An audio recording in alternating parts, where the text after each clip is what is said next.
And we're live. Hello, everyone. Thanks for tuning into Long Island Wargaming, and this is the Warhammer Weekly. And we have a cast of characters with us today. We've got Mr. Malorian, Kieran Dunleavy, and Lord Tremendous. Dylan will be in and out as he gets his computer fixed. His mic is not working, and I might even disappear at some point because I have thunderstorms over here. So the lightning might kill my electricity. Hopefully not. But so we have a bunch of things we want to go through. Lord Tremendous is going to go through some stuff, as is Kieran. We've got some photos to touch on. Tyler's not here today because he's getting ready for his wedding soon. And there will be a couple weeks soon in July that I won't be here, so we'll be broadcasting the show from another channel. So if you're not already part of Google+, get on there so you can see where the show is, so you can tune in and listen while you paint some minis, either live or on YouTube. And also, we have some questions from people that posted on G+ that we'll go through, along with a little trivia contest that we decided to do between us Americans versus those Canadians over there. Because, as people might know, it's our anniversaries as countries around this time of year, so we'll figure that out. But cool. Let's get into the pictures. I'll pull that right on up. Does anything? You guys want to add anything? Actually, Lord Tremendous, why don't you share what's going on with your channel while I get this ready? Okay, well, starting at the end of July, I'm going to start posting what I'm calling for right now Tremendous's Tall Tales. And basically, me and about a group of my friends are going to be running, I'm going to be running a 3.5 Dungeons & Dragons campaign based in the Warhammer Fantasy universe. I have a Dark Elf Cleric, I have a Paladin of Khorne, I have a Dwarven Slayer, I have a Human Artificer, and I have a Hodor, for lack of a better way to put it. But the idea is these guys are going to be mercenaries in the Warhammer Fantasy world. I have doctored the history a little bit, but not so bad that it's completely broken, just enough that all those races could group together and not immediately kill each other. Yes, definitely nerd. Anyway, the idea behind this is we're going to run through the sessions, and then I'm going to write a story and narrate it on my channel with my pictures and my, sound effects and music and everything like that, and hopefully bring a little bit more narration and storyline to the Warhammer Fantasy world. And if you guys like it, great. We'll be sure to. We're not against having special guests for one-off session joins if you can get where we're at, or maybe through Google+ and stuff like that. But yeah, that should be coming out for me at the end of July. I don't know how. Are you going to do some kind of fantastic crossover of the role play world and the miniature play world, or are these guys that just do role play anyway? Both. And you're going to do transformation. Oh, okay. Most of them we already run D&D type campaigns anyway. These are all veteran players, with the exception of the individual that's playing Hodor. And well, every group needs a Kender, so. So yeah, we're all real excited about it. Actually, should be fun. Awesome. That's good. And however I can contribute, I want to be in there one game. Hey, man. If we can, I can get them to put some Wi-Fi in the store that we'll be playing at. Wampy's already doing his pictures and stuff for me to help illustrate the stories. And so, yeah, if we can get you in there for a one-off or whatever, that'd be awesome. Sure. Or even I mean, this is kind of off topic, but I've played some RPG games where we've had people out of state make decisions about whatever else is going on in the world, or help roleplay like kings and whatnot, and where their armies might go, and it'll affect the minor characters or the main characters mildly, but at least someone outside of the GM's head is making some maneuvers around the world. So, it's an idea. Yeah, I've seen games like that. So. I can always use another war boss or something like that, somebody for the party to attack if you wanted your character forever immortalized by fighting my mercenary group or whatever. Yeah, that might be a lot of fun. Mr. Malorian and Riverside Gaming come crashing through Prague. I like how you just flipped that around on him, where Nick was trying to set himself up to be some kind of heroic lord from a distant land, influencing, and then you just flipped it back at him and said, "Oh yeah, well you can come in and you can be fodder, and we'll kill you off." I never said fodder, but we need a governor, we need like a terminus, we need a Lannister sect. So yeah, I haven't fleshed out a whole bunch of it yet, but yeah, just the first few sessions and stuff like that, the first story on an ongoing, hopefully living story. All right. Well, I'm looking forward to seeing that. I hope that takes off and people follow that. So, will we see less battle reports? Absolutely not. I'm getting really good at cranking those out. All right, excellent. All right, so let's jump on into some photos. This first guy, if anyone wants to, at any point ever, get your photos on here, just put them up on G+, or email one of us. You could find that in the description below. So this is D. Shagmetz. I actually played this guy at Mighty Titans when Anthony used to run tournaments there, I think. But that store is now closed. But this is I think he was doing a Sleepy Hollow theme for his for his Wood Elves, and this guy's about to throw a pumpkin across the guy's head. Yeah, you can see that. And then we'll go through the rest of these. Oops. Sorry, guys. So we got some Wood Elves on the works. Stop me if you guys... Easy points. What'd you say? So many easy points. Oh, man. All right, stop the show. Let's do this, Malorian. All right. I'm just kidding. I'm just kidding.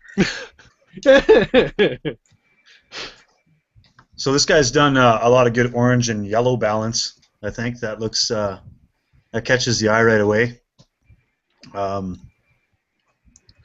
Matching up, I see some of the bases he's got done already, and he's scattered some of that lichen on there, some of the bright colored lichen as well. It might need more, actually. I think I'd actually like to see more bright colors because he's done it on a couple of bases, but the yellow and orange, I think he should repeat throughout all of them. Mm-hmm. If you're listening. I'd hope so. That's my crafty opinion. I can't paint these colors, these types of colors. The vibrant, bright colors. Yeah, it's tough to do in some ways, especially if you're priming over black. You got to really work it out. So rule of thumb for Wood Elves, you're probably priming a different color than black. Well, I'm almost always priming black, but you just got to work more layers to get it there. Yeah, so he's gone 3 different styles of color here on his treemen to distinguish them. Which one's the hero one? The one with the sword? Yep. Yeah, that's what, Dorkru or Yeah. Dorkthru or something. I can't remember. It's an elf, so I really don't care. But I like his color scheme. I like what he's doing. I like the way it pops. I like the way some of them are real vibrant and some of them real subdued, so you're kind of getting like both of those shots at you. So it's like you're walking through a forest that's had a forest fire in it in the middle of the autumn there. So I kind of like that. But I want that model of the headless horseman getting ready to throw the pumpkin thing. That's very cool. I might steal that. They get a risky throwing in that purple there, because a lot of times, I mean, if you can't get that purple right, it can turn on you really quick. Yeah, that's again where I'm so bad at those fun, vibrant colors. Surprisingly, purple and orange can work okay together, but one of them has to be more dominant than the other by a fair margin, I think, to get good balance. Are they opposite on color wheel? I don't know. Not quite, but nearly. They both share red, right, as a common ground. Yes. I think. Yeah. I love that face paint on that one war dancer there, the one in the front. The Kiss guy? Yeah, that's great. See, I was thinking he was like an old '90s wrestler. But that's what he was going for. Yeah.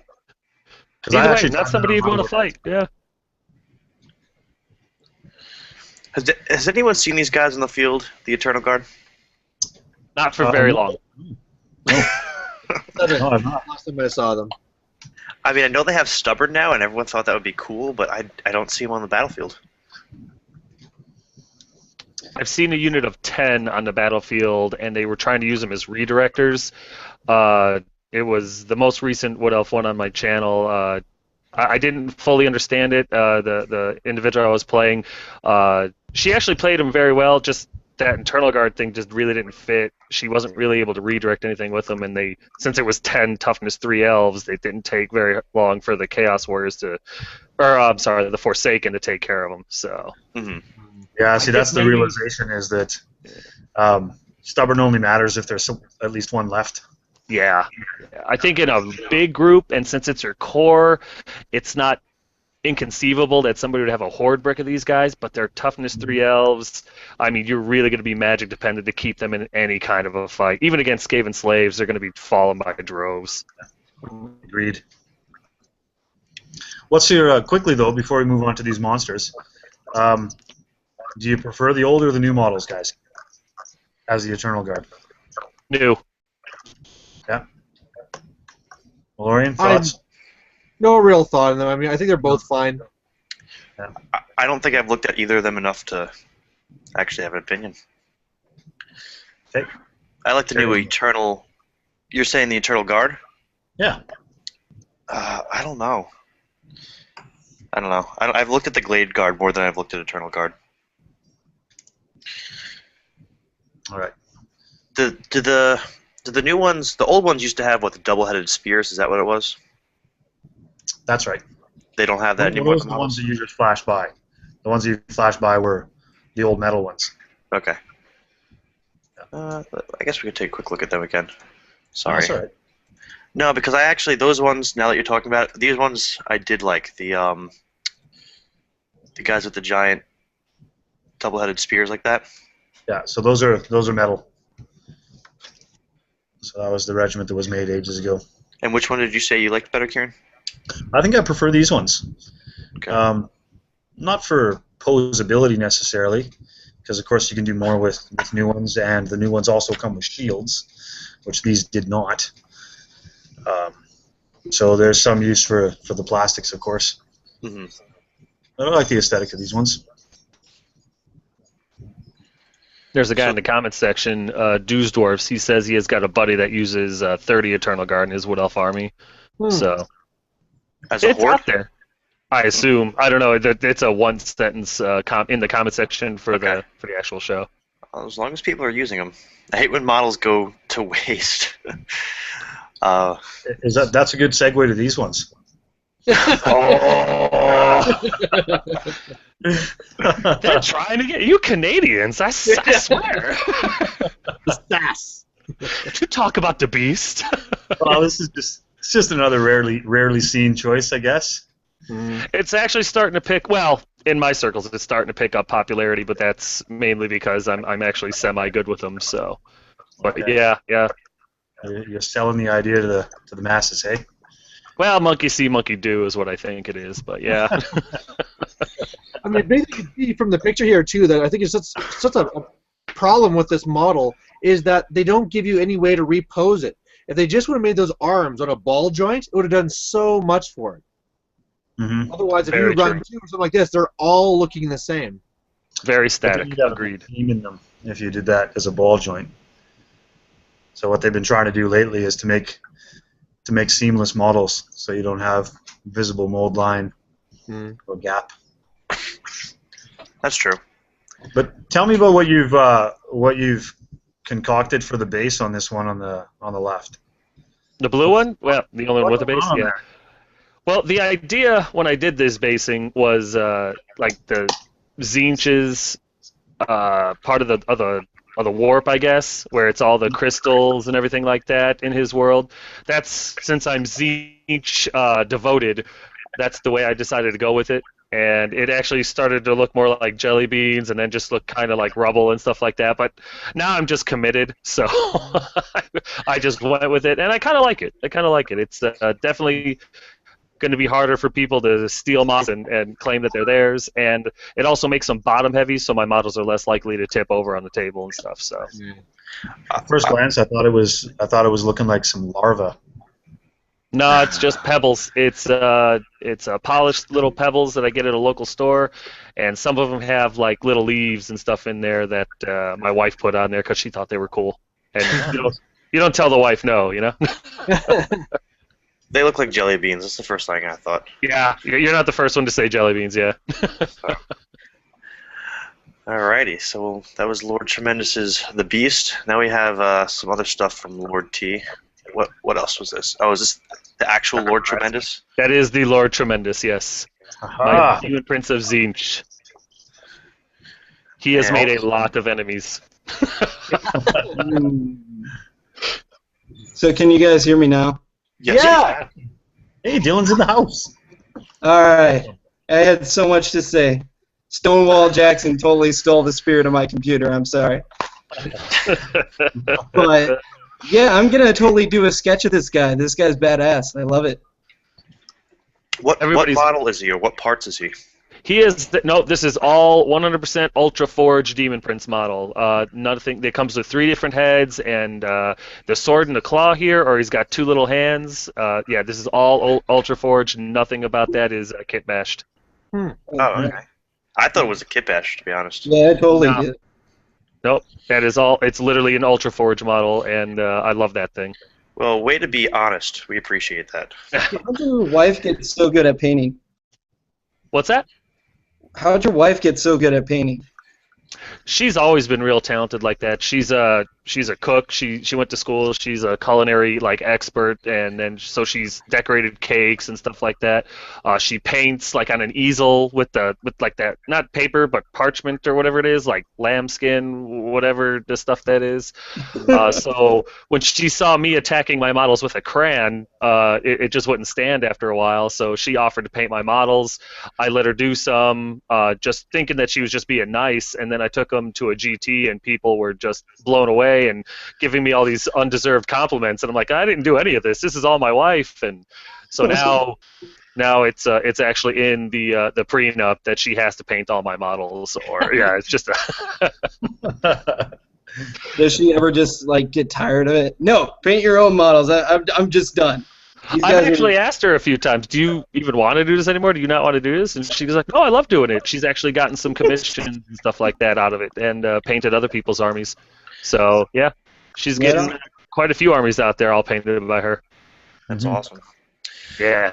So this was actually emailed to me by a guy named Marcus, and I know there's about 20 viewers at this point. So if anyone wants to throw anything in, any questions, feel free to. So Marcus actually sent me an email with this. You guys have a fantastic show, and I just wanted to send a picture to spread the conversion inspiration. Something simple from Sweden. So this guy's from Sweden. Mm-hmm. He's a skink chief on a Ripperdactyl. Used a skink oracle from the Carnosaur Troglodon kit with a custom spear and shield. All limbs are green stuffed and twisted to make him fit. He's huge compared to the other riders. He doesn't have a pick yet of those other ones. He can act as a crazy BSB or just use the standard as a boss pole as the predatory fighter rule with skink characters trophy pole. Maybe a bit unnecessary, but I like how it looked. Sorry for the base not being done yet. Still in progress. Hope you enjoyed. Regards, Marcus. So that's Marcus Liedstrom. So he's posting some stuff up on Google+. I hope you guys enjoyed that. I think it looks pretty cool. Thank you for the plug on there. Saying you like us. Yes. Yes, we appreciate that. We like compliments. So this is from a guy named Nicholas Wright. He put his stuff up on Google+. That is awesome. The parrot one is awesome. The tiger parrot is very cool. The feathers he did and the gradient going into it, that's just such fine detail. That's so awesome. Something that I'm more impressed with actually on here is doing his tiger striping. Mm-hmm. It actually looks not haphazard and loose, like he's planned that out. And he's mapped it out pretty appropriately, so I got to believe that this guy had pictures of tigers in front of him while he was doing it. So it looks pretty natural. I was just about to say, do you ever use reference pictures, Kieran, when you're doing paints like this? Well, not necessarily for mythical creatures, but I mean you could if you're intended to do tiger striping. When I do horses, though, absolutely. There's griffins in the wild, right? Okay. Well, Lord Tremendous, you got a picture of a African Mutalith Vortex beast, right? When you painted yours. I didn't paint my beasts. The blue one was painted by my wife, and the other one was painted by a painting service. I won a contest on a podcast, and I got a beast painted up, pro painted for free. So that was actually pretty cool. Awesome. That's where that orangish looking one comes from. Well, all I know is I'm gonna go out and I'm gonna start, mating those parrots and tigers like crazy because I want one. So. That's going to be messy. What kind of parrot would you have to use? Is it like a toucan sand parrot or? A slutty parrot. Yeah. Following his nose to desire. Bad eyesight, low standards. Nailed it. So this stuff is from Remington Steele. He's got a channel. I know the guy was in the middle of moving, so he has not been able to post any videos or do any updates. But I love his shit. I always told him that. This is the first time I'm getting to see his Dark Elf stuff. He used to post up a lot of Beastmen stuff. His Beastmen army looks really, really good, so I would check that out on Remington Steele's channel. But he threw this stuff up on Google Plus. These Dark Elves. I'm actually wondering everything with Remington Steele as well. He was messaging me that he hadn't done stuff in a while because he was moving. Plus, he was part of a band, and his band was starting to get a big contract. You know, it'd be interesting to know like what type of music he makes because you know there's a lot of YouTubers out there that are trying to bring their channels to the next level, and I bet you there's tons of people out there that would love to try and get like different sound clips or something like that, or some sort of song to put at the start. So maybe he's the type of guy to talk to try and set up a deal or something. Yeah, that's a good point. So if Remington Steele, if you're listening to this, shoot us a message on that or comment below. I know from the last time I spoke to him, I feel like he was doing that full time. Like that was his thing. Like he was going to be touring. So I didn't realize they were becoming that. His band was becoming that big. So that's pretty cool. That's exciting. Mm-hmm. He also wanted us to do a full Warhammer Weekly channel review on him. So we'll have to do that next time. But I digress from this. I really love the color palette of this. Like, it's different from most Dark Elves, I guess, from what I normally see. But like going with the green and then the purple and the high contrast is great. I don't know how you guys feel about that. The red, the green, and the purple together, I think looks awesome. I mean, is that green and gold always works? Yeah. True. What's your opinion, Kieran? I feel like you have something to say. I do appreciate his green and gold armor. Red is certainly a nice matchup to go with the green. I wonder. I don't feel as strongly about the purple, but I wonder if he just wanted to keep that there to maintain some sort of link to the classic style of Dark Elves.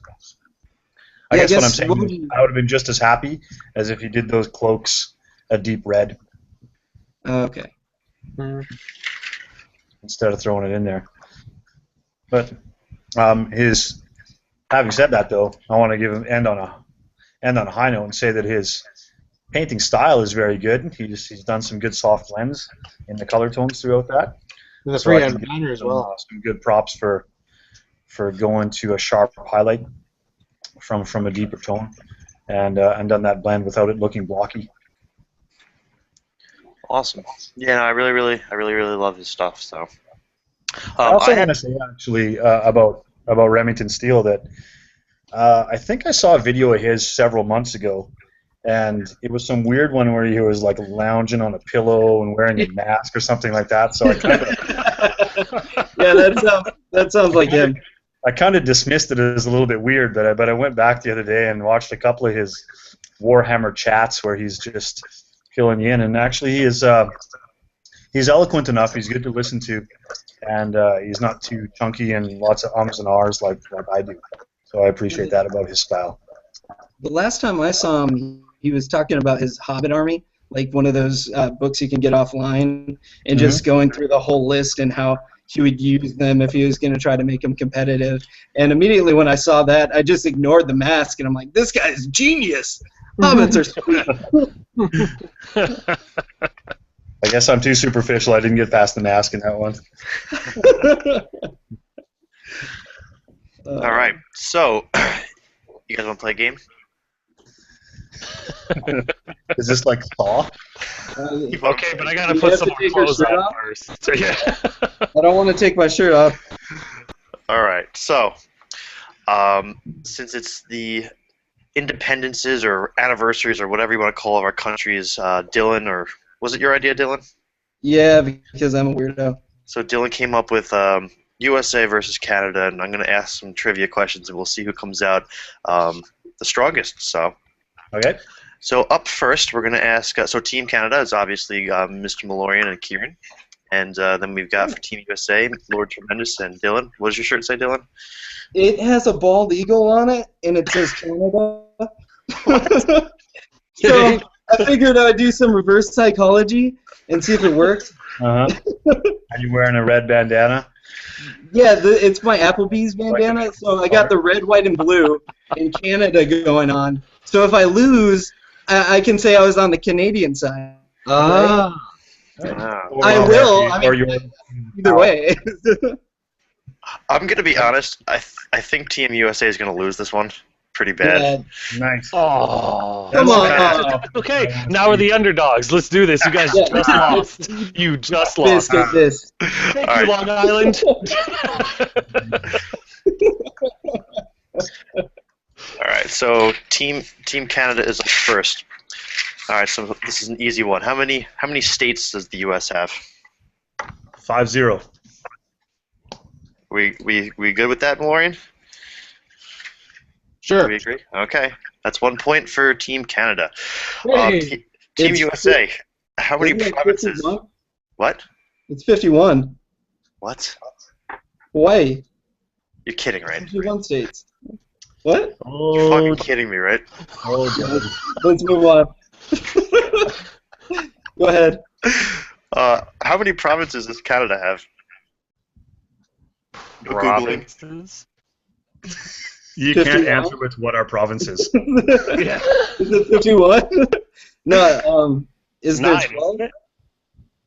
Wait, Guys, what were once you come up with an saying, answer Matt? together, no Googling. I'm pretty sure it's a number. Did you say 3, Tremendous? No, I said 9. Yeah, I was thinking 8. 8.5. Final answer. All right. The correct answer is 10. Oh, we round up though. We round up. Actually, Is that not right? Go no. ahead. No, it's Go ahead. 11. Is it? Yeah. Okay. Then what did I get wrong? Did you count Nunavut? I didn't, I don't think. No. All right, so 11's the correct answer. Yeah. All right. Northwest. That's okay. We're just lulling them into a false sense of confidence. Ask me true, false. All right, so Team Canada, ready? Our Independence Day for the U.S. is what? like a date? You want to take that? The date. Oh, July 4th. All right, good. Team USA, what is Canada's Canada Day? July 1st. Oh, wow. Do we agree with that, Lord Tremendous? Yes. All right. It's the Canadian spirit. They gave me the power. So, Team Canada, what year do we become a country, the USA? 1776. Mal, we good with that? I don't think it's that far back, but Is that the answer? 1856 is my answer. Well, whose answer are we going with? But I have no. These are not Warhammer questions. Our history teachers are so mad at us right now. I call shenanigans. We'll go with Kieran's answer. That's 1776. When did Canada become a country, guys? Ha! Trick question. No. Do you guys even have an answer? 1776. Tremendous. What year was Tremendous? Do you have anything? I have no idea. 1553. No, I think it's 1867. Is that correct? That is correct. All I right. know if I said that. I think I said that. No, you didn't. All right, Mal and Kieran, what document was written to declare our separation from... You try to say it without saying the name of the document. What separated us from Britain? An ocean. You guys got it? Yeah, Brian, you want to take that one? Yeah. Of independence, yeah, we got it. All right, cool. So, guys, what document was for Canada? We just high South five. Park episode. I'm gonna go by South Park. Let's go by South Park. It's as is tradition, Canada. The royal monarch must shove his hand into the royal pudding, and that's what I'm gonna go with. All right. Is it the British North America Act? Does that sound right? It's Yeah. All right. It's called the British North American Act. Okay. Can I just take a moment to throw out the disclaimer that me and Wampy here do not represent America. We our views and intellect do not represent America in a whole. Yeah, I'm representing Canada right now, so. You guys do represent because none of us know any of the answers to these questions. I certainly don't. All right. So, capital of the USA. Washington. Of the DC. Oh, there you go. Washington, D.C. Awesome. All right, so boys, capital of Canada? Want to give you guys a hint? I want to say Ontario, but I'm pretty sure I'm wrong. That is a province, if you remember what they are. Nailed it. We're going to go with that. I got Canadian approval. You're going with Ontario? I'll tell you the capital is it that Quebec? province. Oh, God, I have no idea. It's Ottawa, is that correct? Can I phone a friend? That is correct. All right. President of the Nick, United did you States. know any of these? No, I didn't, dude. I looked them all up. I'm like, who are these people? The President of the United States? Barack Obama. I'm gonna have my wife answer that one. Sorry, what now? Shout it out, the President of the United States. Christine. Shout it out. Barack Obama. Barack Obama. All right, so that's good. I'm going to have my wife answer this question. Who's the Prime Minister of Canada? Boys, do you know? Stephen Joseph Harper. Is that right? Yeah, that's exactly what I was going to say. My microphone screwed up.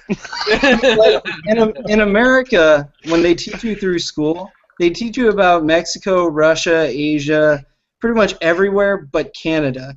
Canada is just like this magical land that's kind of like America but nice, and everyone there is nice to you. What it is. Slightly sarcastic. Well, on that then, Dylan, would you know who the President of Mexico is?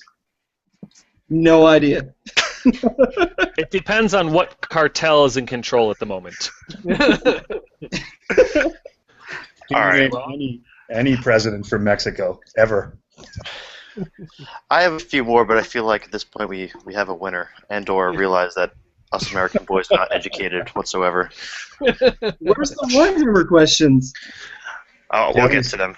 If you went into South Park questions, I would lose. That sounds like a challenge. Go. So American pop culture. If you want to save face American and start talking about Family Guy and other adult cartoons, then you'll probably win over. All right, so Team Canada wins. Yeah. Are any of you guys on a time schedule for tonight? No. I have to be at work in about 12 hours, so if we could wrap it up before, then that'd be great. You're good. You're good. All right, so then let's head over to Kieran. Kieran, I know you were doing a campaign. What are your thoughts? What's going on with that? Well, we just kicked it off this past week, actually, and I got out my Mighty Empires tiles so I could build a map. And using pretty much most of the stuff from the Blood in the Badlands campaign book that came out a couple years ago. For those that don't know, it looks like this. Have a gander. Blood in the Badlands. I can't actually. I just see your high elf dude. That's the book. That's the book. Okay. And this is kind of a picture of their map layout, so you can get an idea of what I mean by the Mighty Empires tiles. Yeah. So Okay, I see it now. Okay. So we got 6 guys in on this, and this was spawned by our Triumph and Treachery game that we had a couple weeks ago. And after the fun that we had with that, we decided, hey, we should do something on a regular basis. And that's where the idea of the campaign was spawned. So just through drunken talk and a little bit of goading from other guys, That's where it came together. So Malorian's in on this, and 4 other fellas as well. So are we going to be seeing videos of this, Mal? Oh yeah, absolutely. Yeah, I'm just waiting to have my first game. My first one should be on Monday here. So, and I'm going to win it so bad. It's good. What happened is that on this we have 6 different players on the map, and I'm in a corner, and the guy beside me is Warriors of Chaos, and he used his army led by his Demon Prince to go up against my army that has my Night Goblins with all the war machines. So that's going to be my favor already. Then I roll the random trait where I get an extra 25% points. So, oh, it's going to be beautiful.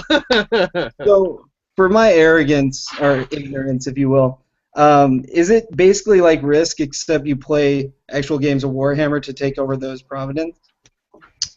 As far as the way the map plays a part, yes. Okay. So you're trying to gain control of map places. That's very cool.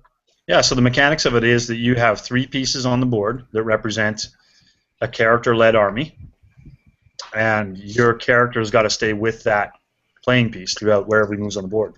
So that whenever you play a Battle of Warhammer, your hero has to be in that army. And the reason for that is because after each battle, there is a potential for that hero to gain or lose attributes depending on his performance. And you can also get attributes to a particular unit if you roll up certain results after the fact.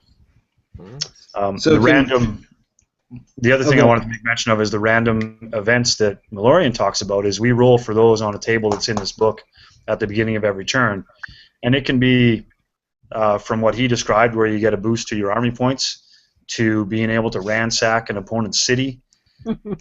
Yeah, what happened to you first turn? That sounds like the funnest part. Yeah.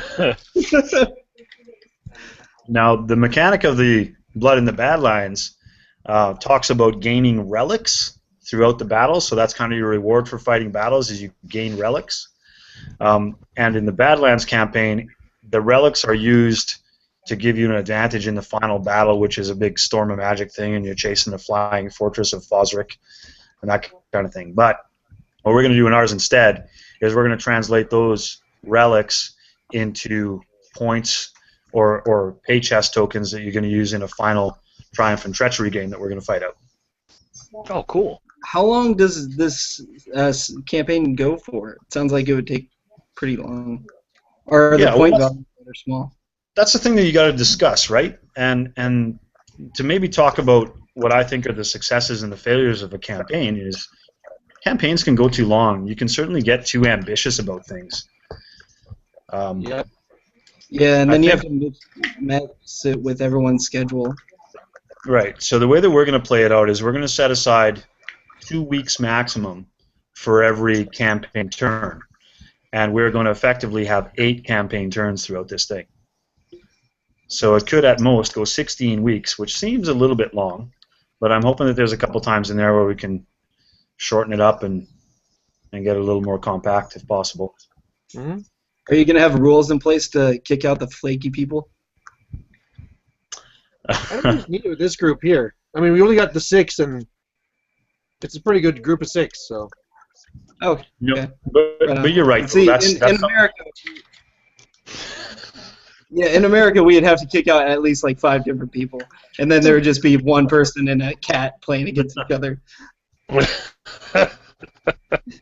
You know, when you're thinking about campaigns overall, that's a real consideration, though, Dylan. What you say is that there's going to be a time where try as you might, you just can't get a matchup with that guy that you're supposed to play this turn.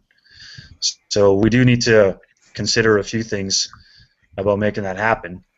One of the things is potentially just proxying somebody else. You know, like send an ally in to fight your fight for you and live and die by that guy's consequences. Right? So, for instance, if Mal and I got to play a game, and I'm going to go on holiday to Mexico for a while, and then during the other 2 days that I'm back and available during that campaign turn, he's off camping with the kids. That could happen, right? So if I can arrange for somebody else to step in my stead while I'm away and live and die by those consequences, that's the way that we'd sort that out. So in the campaign, when like the negatives and the positives for the heroes? Is it like they take an arrow to the knee or something, or do they just get wounded and they're taken out, or is it more like their armor's broken or they lose weapons or gold or something? Captured even. Could be both. Oh, really? Yep. So like their wounds lower down or anything like that? Mm-hmm. Oh, that's really cool. Yeah, they could lose strength. They could lose magic item that they gained earlier. Same thing with, but that happens. You roll for that if your character dies during the battle. Then you roll on the table. He could get captured, so that your opponent can hold him for ransom. That's the fun one. That already happened in our Lizardman versus Lizardman game. The one guy got his guy captured already, so not good start. Can you like torture him or kill him? Is that like a choice, or do you have to ransom him? Well, funny you should say that, actually. I'm waiting for this. I hope it's good now. Yeah, this. I'm going to see if I can pull up the picture that Keith just posted today about this. Let me do some quick screen share here, if I can. Did he take the model and put it in like a cage and just have like goblins poking at it? Yeah. Okay. I'm screen sharing and I'm going to switch over to this thing. Oh my god.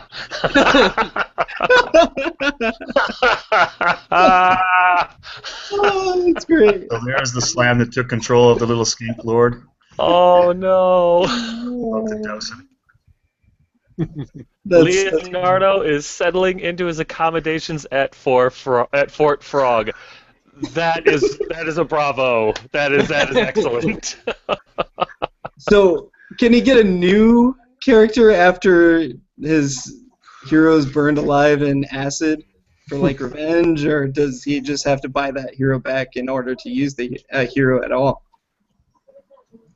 Well, the truth is that hero can't be represented in his army anymore. He could get another guy to replace him, but what he loses for the rest of the campaign is any abilities to have a hero that would gain abilities. Okay. Right? So it's kind of like Total War, the computer game. Like if your king dies or whatever, you have to start like a new lineage off that kind of thing. Yeah, let's say, for example, this guy goes to battle the next time and he brings that army that was led by little Leonardo, and he wins that battle and rolls on the table, and the table says, well, your hero becomes a superstar and gets +2 to weapon skill. Well, he's got nobody to give that to if that guy's been sacrificed or killed. That sounds like it would be rejuvenate like your interest in the hobby if you're burnt out of it. Yeah. So what it lends to is it lends to that little extra bit of rivalry where maybe in the next campaign turn, this guy wants to engineer a battle against the guy that captured his little dude, because that's the way that you rescue him back, aside from him ransoming him. Okay. Yeah, that's really cool.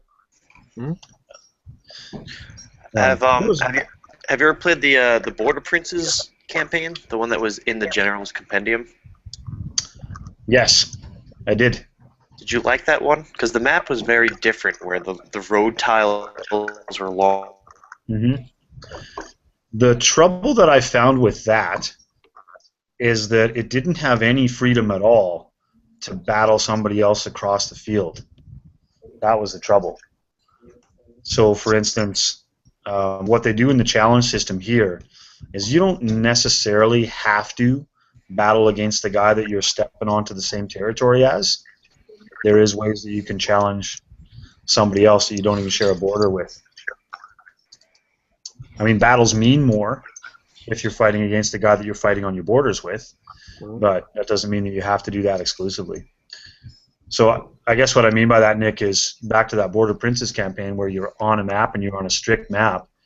What it kind of boiled down to in most cases is just a pair of guys would fight each other out week after week after week, same two guys, and you wouldn't really mix it up and you fight with other dudes. That's cool. So with you and Malorian, you were saying you have a group of 6 guys that usually keep it casual and fun. Doing these scenarios, is that how you keep it casual and fun? or is it bringing different lists to certain battles? Just how do you keep it casual and fun? I just think that's the attitude of it. I mean, each individual comes to the battlefield with their own attitude about Warhammer. We're not doing anything composition-wise to force or restrict it. I mean, if a guy wants to bring 2 Demon Princes and 8 Skull Crushers, still can. Go ahead. Right? There's nothing wrong with that. Well, And we'll see, and we'll see how that goes, whether that matters or not. Because it's bigger than just one game. Yeah, I kind of like that too because it shows more strategy if you can actually beat that army or do better against it than other armies. The other thing I'm really encouraging too is that, of course, the map has terrain on it, whether it's farm fields or mountainsides or river valleys, and I really want to encourage guys, if they have the scenery to do it, to map out their battlefield that they play on accordingly to the sort of terrain they're actually fighting for. I have a bad experience, not a game that I played, but you guys all know Chris. He was invading a Dwarven player's areas, and there was a giant river going through the freaking map. Mm-hmm. And we all know how the river rules are a little weird, so the poor guy just got stuck trying to get across the freaking river, and it was just miserable. So we had to adjust our terrain rules because a river that doesn't let you march through it, and you're having a dwarf player on the back line, he's going to sit there until you get to him and then retreat, was terrible. So we had to make some adjustments, but I'm assuming your group is pretty fair with that. Well, again, I can't promise for the other guys, but the attitude that I have about Warhammer is, why does it have to be fair? To be honest with you, war is not fair. I mean, the only thing that makes Warhammer fair is in a competitive game, you have equal points on either side. That is an excellent point. I mean, that is probably the best thing ever said. It does not have to be fair. Making it fair kind of defeats the purpose altogether. I mean, just look at the game I'm going to have. Like, this is going to be, honestly, very one-sided, but it's just part of the story, right? And then you just take a moment, you write a story to it, and then you move on with the campaign, right? You don't honestly think you're going to lose that one, do you? The Demon Prince is attacking your War Machine group? Yeah. So bad. It's so heroic, though. Across the table. I'd be like... It's so heroic, though. Just imagine those dwarves just like, all right, we gotta kill him. We don't even care. Even when he's like up there slaughtering them, they're still like fighting for their war machines. If they get a hold of the war machines, it's because Mr. Malorian's been drugged. Okay. Seriously, I will literally call the Canadian police if you lose that game, because I will call foul play. There's no way. With that many war machines, I ran into an all-goblin list with 30 fanatics, 6 bolt throwers, and I think he had a handful of trolls just so he felt more like he wasn't just completely catering his list to me. And yeah, once all the, I think the fanatics at the time, I had a chimera, killed a chimera, the 6 bolt throwers took careful aim, and like they were playing a mother effing piano, just danced bolts across my demon prince. Yeah, it was quite brutal. In the end, I think I had like a warrior that got into combat with the trolls, and that was just because he was tired of life. So yeah, I'm gonna make a prediction. I'm going to say that the Demon Prince is going to get perforated.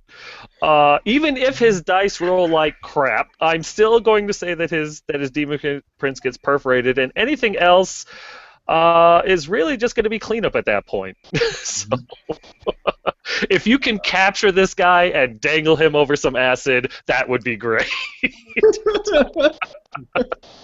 Man, I think you have the worst luck with Demon Princes from what I've seen. Like, they just get shot down with bolt throwers. Well, that's because I put him in front of him because I'm not the best player in the world, but it seems like a good idea at the time. It's because he's the Lord Tremendous. He doesn't care. Yeah. He'll be back. You know, if he gets another scar, so what? I'll be back in a minute. All right. So, anything else we want to touch on with campaigning? Well, do we want to talk about some of the things that make them successful and some of the things that make them not successful? Oh, All right, yeah, so absolutely. before we even start broadcasting, I know Malorian was talking about the campaigns he has been in and how they weren't too great, and he's going to share why. Yeah, I guess like just to start with the negatives, some of the things that can really bring a campaign down is, first of all, if the rules aren't set right away. I mean, the really nice thing about having this Blood in the Badlands is you have a book that says this is how you're going to play the campaign. But in some other campaigns, it's just Joe whoever making it, and there's lots of excitement. We're going to do a campaign. It starts, and then you realize you don't have your rules worked out yet, how it's actually going to go. So it's really nice to have this with the Blood in the Badlands. You can also have it really fall apart if it takes too long, right? If this is a campaign that goes over a year, I have never seen a year-long campaign that actually works because people just run out of steam and they want to do other projects.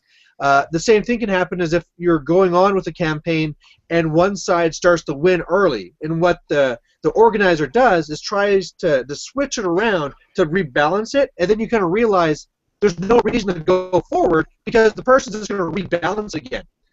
And so I think one of the key things you need to have a campaign work is you need an organizer that's going to really give it that spirit and make sure that it moves along. So, I mean, this campaign here, we have Kieran to do that. So I think it's going to work out really well.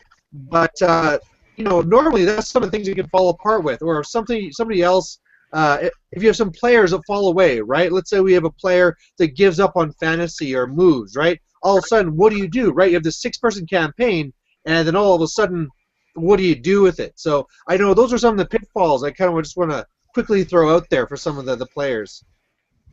Do you think you had a lot of those struggles doing the Bretonian campaign just because of the distance and trying to get that synchronized? It's a different type of campaign entirely, though, right? Yeah. We had the trouble that I screwed up my list, and the whole thing got messed up that way. But otherwise, it seemed like it only kind of lost some steam when all of a sudden we had to change it, right? We found out in that campaign that my list for a long time, I had screwed up with my banners, and so we had to kind of reset the campaign. And all of a sudden, that kind of stopped the flow. But otherwise, that one pretty much worked out okay, other than that little sputtering mess there. Yeah. Go ahead. What I've done to kind of deal with some of those issues, Malorian, is for me to just sit out the campaign and just either game master it or just be rules judge. And I feel like that's worked out well for the group, even though I'm not getting to play games. At least there's somebody that's making unbiased decisions, or someone that could just help run the story that's, making it a little bit more fair. And there were points where I was able to play games because the campaigns we've done, there were factions that were not belonging to a side, or they were barbarians just running through the tiles or whatever. So like I was able to be the random armies that were just about the board. But I don't know. Do you guys like that, having a separate GM organizer, or is your organizer better off playing also? I would say that if somebody's willing to be that bystander, that will make things better overall, because you don't have somebody with a vested interest in things, and no matter how casual your gaming group is, there could be people that think that if an arbitrary decision has to come out and the head honcho has to make a decision, there's always going to be that lingering doubt as to whether that decision is made because it favors me better than just as much as it favors somebody else.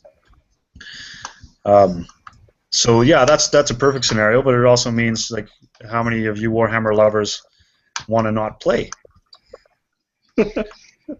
We always had, when we ran campaigns at the local store, and we always had a guy who was running it, usually the manager of the store, but then the owner of the store wouldn't play in it, and he knew the rules better than most people, so he was always able to make those impartial decisions.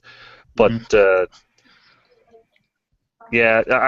that'd be a big thing. I mean, if someone's, like you said, if someone's willing to make that sacrifice and not play in the campaign, maybe if you're going to do something like that, maybe the group should do something for that guy who's like standing out. Like, it wouldn't cost 6 guys a whole lot to buy him a box of models. Hey man, thanks. Here you go. No matter what happens in the campaign, here you go. And that way it's from the whole group, so nobody can say, well, because player X, did this for you, then that's why you're rooting for him. Not that I think that's a big worry, and if it's amongst friends, right? And that's the key thing I think that is a positive to a campaign, is if you can organize a campaign with guys that you know and that you trust. Yeah. As a contrast to that, I want to say that last year, one of the guys that's part of my campaign, I was in a campaign that he ran, but he just kind of generally threw it out there to the Warhammer community and said, "Hey, it's campaign time. Who wants to be in a campaign?" And a bunch of guys said, "Yeah, that's me. I want to be. I'm that guy." And that one fell apart as quickly as it started, because it was just a group of guys that didn't have any kind of commitment to each other, right? That's usually the kind of groups I run into up here. I mean, there's a handful of us that are friends and stuff like that. But then like I said, I play at a store, so they kind of have to let everybody in. So you run into that situation. So yeah, in your situation, you're in a much better place. So yeah. Yeah, I remember me, Nick, and Tyler were going to make a campaign. We're all excited about it, and then just went away. What happened to that, Nick? I don't know. It's like we just forgot about it. It's like, I don't know. No idea. We were so excited. Squirrel! So the blessing that we have here, and I guess I'd give this advice to other people who want to do a campaign, is select your people. Yes. Don't let them select you. Select your people who you want as your campaign. That's good advice. I think part of this, what I was going to try and hit on too, is that campaigns are not a tournament, right? There's something more. They're supposed to be fluffy and fun. There was another campaign that they ran here where it was good versus evil, and he tried running it being nice and fluffy, but at the time I was being kind of, a win-at-all-cost bastard. There was another guy that was like that, and basically the campaign worked that there was a river dividing the good and evil side, and if you wanted to cross that, you had to play with less points, and basically if they ever won, then they would get across the river. Well, what me and this other guy would do is crack out our wood elves and say, okay, I'm down 1,000 points, but I'm going to win because I'm going to run around, shoot, and they just could not cross the river. And so after a few tries like that, they said, screw it, we're not going to try and cross it. Whereas if we would have played it the fluffy way, the way the campaign should be, sure, we're down points, we're going to fight this out, but no, we just pulled out our wood elves and blocked them basically. Do you feel like you have to have a perfect combination in between someone who can lose but is also competitive? Because I could see people getting really, really frustrated with stuff like that and just rage quitting. Well, that's always a danger, right? And part of that has to be mitigated by the length of the campaign. So back to that being an important measure. Certainly in every campaign, there is going to be a guy who is stinking it up. For whatever reason, he's lagging behind, and he's not successful. Because everybody's nature is to be a little bit competitive and want to win. That person who's not doing well has to see the light at the end of the tunnel, so to speak, right? He has to know that I'm not really gaining anything here. I'm not going to win this campaign, but it's only a couple more weeks, and I like the guys that I'm playing with, so I want to see it through, right? It can't be so long that guy's going to be another 8 weeks, another 10 weeks of this getting battered for no reason. I'll just fall off, right? You shouldn't have brought a horde of Forsaken. I knew it. So that's part of the measure of keeping your campaign succinct and shorter, so that a guy doesn't have that as much temptation to bail out early. Right. I think having a definitive ending or terms of the game being concluded is important, because the campaigns I've run, we've decided it's going to be a certain amount of years, which is really a certain amount of months in the game or whatever. Depending, I don't know Mighty Empires as much as some of the other campaign systems I've used, but seasons, I think they're called sometimes, a certain amount of seasons. So as long as you have a definitive ending, at least when we do our Mordheim campaigns, we'll go ahead and say it's going to be 7 games and that's it. Because otherwise it goes on too long or somebody gets too far behind, it becomes lame for them, as you guys addressed before. Yeah, and that's what we have on this one. It's exactly like that, Nick. We have 4 seasons, 2 turns in each. The end of so one is a regular turn of the season, and the second turn of that season is some sort of group involvement battle. So that's what I am hoping for is going to keep people really involved, is because there's something a little bit greater for them to play for than just their own sake. They have teammates or allies that they're going to rely on them to be available. I can see that.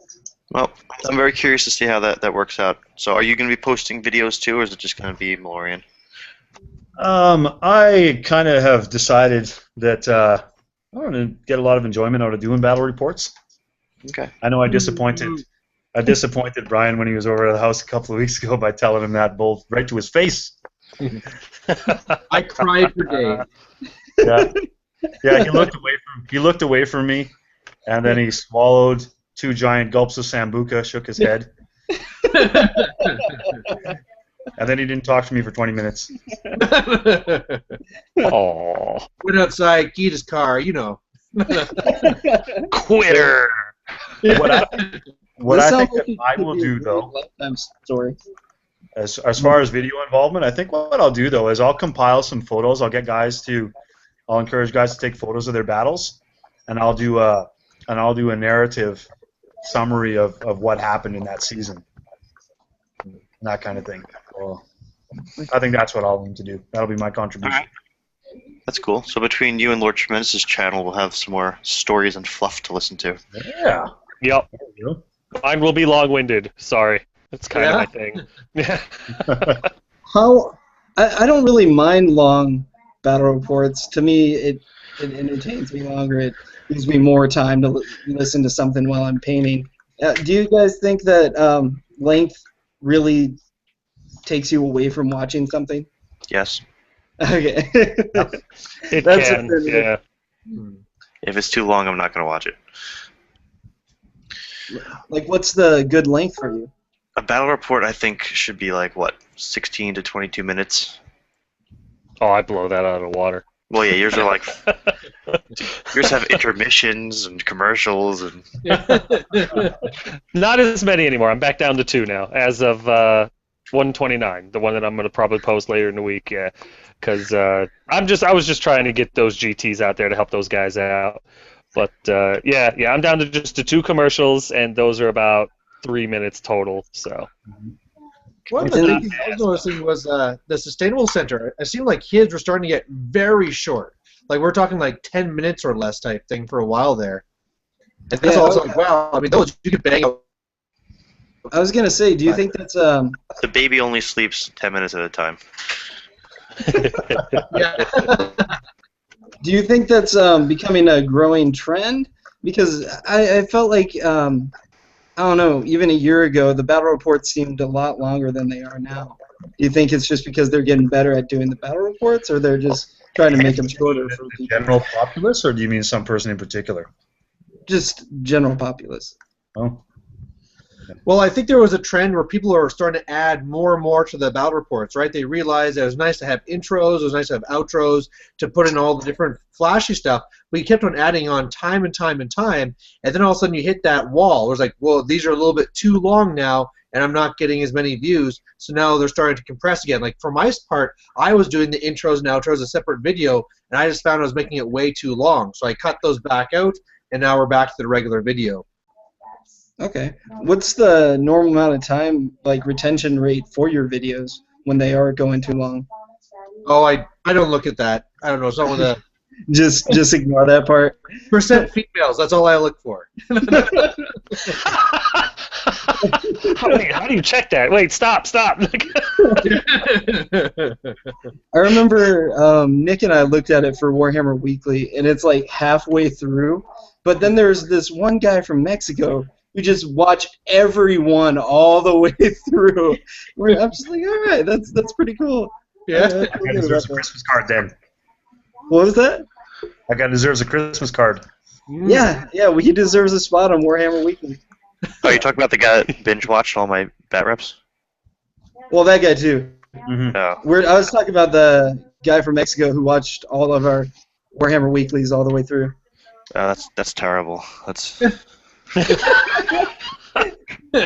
It's not on our show. Come on, man. So, Nick, now that I'm into my 3rd beer, what else did you want to cover today? There's a bunch of questions and comments that people have left along. I think we should probably wrap it up sooner than later. Somebody has a big topic about Beastmen. I don't know. Do we want to touch on that? In other words, who wants to talk about Beastmen? Anyone? Anyone? Maybe Anyone? I'll save that for another time. I don't. Is there anything you guys want to talk about before we wrap it up? We're over an hour at this point, right? Yeah. I'm just looking back upon your notes from earlier to see if there's anything worthy in here. Yeah. My There was computer one. I left You were gonna do debate about base sizes? Yeah, somebody had said something about space sizes. I didn't entirely. So it was Talk to me question about about what people think should be acceptable for base sizes in terms of, I guess, some conversions. Sometimes people make their bases bigger, or sometimes people deploy stuff sideways, kind of like I don't know. I didn't entirely understand the question, but let's just say for conversions, where like if you're going to make a Skaven war litter, and we don't know, should it be 220 mils? Should it be the monstrous infantry size base? Like, what do you think? I mean, that's really something that I wish that Warhammer would do. I wish that they would publish that as a stat. Yes. I've been playing another game lately that actually has that as a stat, the base size that the model's supposed to go on, because they use 3 different base sizes within their game, so it specifies what that's supposed to be on. Part of the reason why is because they don't have their entire model range out for the stuff that they've created rules for. So if you're going to convert, you need to know what size that's going to be relative to. Well, And I really wish they would do that. They did that More. for like 1 or 2 models. I remember the 7th edition Warriors of Chaos book before they had a War Shrine. They had like a designer's note column where it's kind of like, this is what we recommend would be the size of the War Shrine. But like, I only saw that like once or twice when they did that. And that's just kind of been just as that though. It's been a designer note. It's not a solid thing. It's just a suggestion. So like, do you think, where's drawing the line though? Like if somebody brings the big giant boat thing in the Empire Army and says it's a steam tank and it's like 4 times the size of the base, is that a little overkill or is that acceptable for people? No, I think that that's fine. When you're looking at going bigger on a base, I mean the truth is that that's a disadvantage to the model. A bigger expanse of steam tank means that I'm more likely to hit it with my cannon shot. Yeah, I was just about to ask. So that does affect line of fire then, if they customize it to be like taller than a mountain or like taller than a hill. Yeah. Well, there's the other thing too. Is if you're doing true line of sight and you're gauging if you can see the model behind that giant land ship. Well, I guess that could cause a little bit of confusion or a little bit of roughness with some guys, but. So then the opposite is unacceptable, making a model smaller than it should be. Yeah. Especially for monsters, right? Mhm. You're just getting an advantage when you do that. Well, what's the ruling then on the tree man? Right. I knew I knew you'd go that way with this because that's the thing is what's front facing, right? That was one thing when I was moving from 7th edition to 8th that I had a lot of trouble with. It was playing the zombie dragon or even any dragon, and people were like, "You got to change that base." I'm like, "What? When did these change? My world's upside down now." I'm still learning about it. I played the Hell Cannon the other day, and someone's like, "It's supposed to be on like the giant base." I'm like, "Really?" Yeah. I was like, "Oh, okay. Well, Is I it? had no idea." Just It is. because some guy in the book made it on that? No, because now they sell it. Now they sell it with the big base. When I bought it like 10 years ago, it was Came just on a chariot base, yeah. I didn't come on a base when I got It the had damn no thing. base. Oh, really? Oh. Yeah, it had 0 base when it first came out. I bought it when, what was that campaign called when the Hell Cannon came out? With Archeon. Reign of Chaos. Ran Didn't the Orcs end up winning that or something? Like they're the wild card that ended up killing Archon. Storm of Chaos, was it? Yeah. Well, the big thing with base is you can't even buy single bases anymore, right? You have to buy them as a bag, don't you? The bigger ones you could buy singles, I think. The bigger ones. Oh, I didn't. Oh, if I got to make a base, I get that that plastic movement tray thing that GW sells, the grid, and I just cut it out that way. And that's dirt cheap and really easy, and you get that exact measurement. So that actually segues into the last question that was listed here was, what can you get on the GW site now? And someone was saying if they feel like their stock is dwindling. Do you guys see that at all? I know you can't get chimeras anymore. Wow, No. really? Yeah, they've been out of stock for months. We actually we had one up at the store, and I bought it and I was holding on to it because I wasn't sure if I was going to run 2 or not. and some people came up, and I just sold it back to the store because I wanted something else, and the guy, like, they jumped all over it, and they took that because down in New Orleans, I guess where they're at, they haven't seen a Chimera model in months because you just can't get them anymore except for like on eBay. But the GW site's been out of stock for months. You think that'd be an easy one for them? Like, it's a newer model. It looks like it's a simple model for them to make, right? Not many sprues. Yeah. So do you get the feeling that the worry is that Games Workshop is not making an effort to stock their full range? I think they're diverting their funds. I think they're diverting their funds more towards building up the new army models. For example, it couldn't have been cheap to create and then produce literally thousands, hundreds of thousands of new dark elves, and then right after that dwarves, and then right behind that wood elves. It's an unprecedented issuing of new army books and brand new models.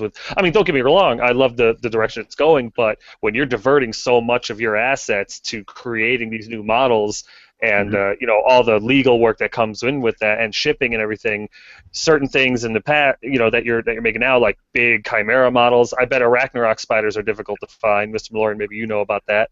But I'm good to go. Oh yeah, never mind, you're fine. But yeah, but I'll bet you that a lot of the older models on there, especially ones that they hadn't converted over to plastic yet, are difficult to find, like the Chimera. So it kind of makes sense, and maybe as they finish up all the hardbacks, they'll catch up. But at the moment, yeah, there's going to be a little bit of a shortfall. My thoughts have been the same for the past year or two, and this is something I've gotten from at least the store owner by me. They're just selling as much as they can. They're raising prices as much as possible because I think they're going to sell the company. Oh, that's a grand conspiracy, yeah. I mean, that's what I think. That's why there are all these new models that nobody has that you buy. I mean, when Witch Elves came out, you bought like 5 for like $60. It was outrageous, and it's that's what it is. So, but anything else you guys want to chat about? Because I know some of us got to get going. I'm good. All right. So there was a couple other questions I'll save for next week. There was there was some photo submissions from a guy named Tom Dudley, but it was in a zip file that I have on a different computer. I didn't have it ready for tonight, so I apologize. But look forward to some stuff next time.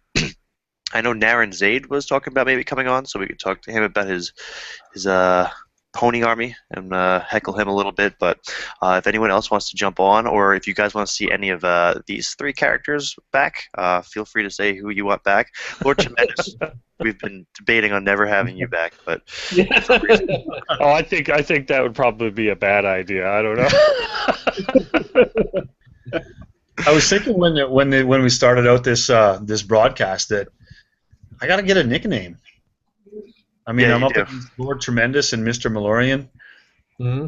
I'm just going with my regular old plebe born name. So do I do. I'm looking for the fans, right? Down below. You can put on what they think your new nickname should be. Yeah. Yes. Yeah. There we go. Yeah. There we go. If you've watched to the end, we need a nickname for Kieran. Post it below. Thumbs up if you like any of the other ones you've seen, and hopefully that'll become his character's name in his campaign.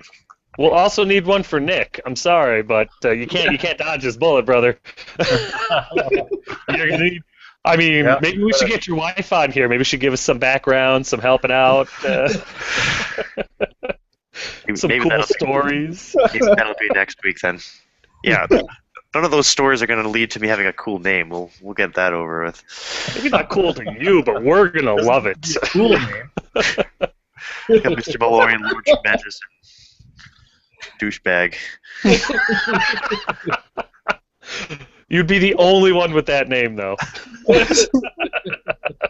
the only one not driving a Hummer that had that name.